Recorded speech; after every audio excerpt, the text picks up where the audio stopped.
আসসালামু আলাইকুম। যেহেতু ঠান্ডা সিজন কোনো কিছুই খেতে স্বাদ লাগছে না, তাই আজকে ভর্তার রেসিপি দিচ্ছি। একসাথে 3টে ভর্তা দেব।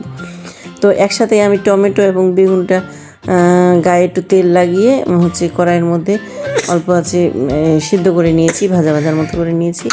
আর এদিকে ভর্তার জন্য আমি শুকনো মরিচগুলোকে ভেজে নিচ্ছি, টেলে নিচ্ছি। আজকে আমি কাঁচা পেঁয়াজ দিয়েই সব ভর্তা করব। কাঁচা মরিচও আমি টেলে নিয়েছি।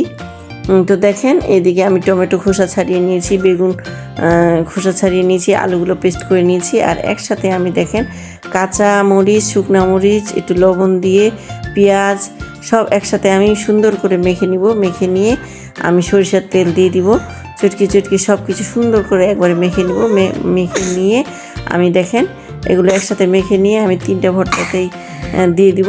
দিয়ে আমি দেখেন সরিষার তেল দিচ্ছি।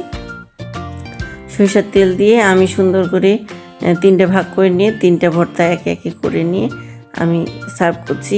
তো খেতে কিন্তু খুবই ভালো লাগছিল। এর সাথে আমি ডিম ভাজি এবং মাছ ভাজি করেছিলাম। তো অনেক দিন পরে মনে হলো যে আমি খুব তৃপ্তি সহকারে একটু ভাত খেতে পারলাম। তো আপনারাও যদি আপনাদের মুখে স্বাদ না থাকে তো অবশ্যই খেয়ে দেখবেন। আলু ভর্তার সাথে টমেটো ভর্তা খেতে কিন্তু দারুণ লাগে। আবার বেগুন ভর্তার সাথেও কিন্তু টমেটো ভর্তা খেতে খুব ভালো লাগে। তো আশা করছি আপনারা এভাবে করে মেখে যদি আপনারা খান তো আপনাদের ভালো লাগবে। তো আবার নিয়ে আসবো নতুন কোনো রেসিপি নিয়ে। তো তোমরা ভালো থাকবেন। আল্লাহ হাফেজ।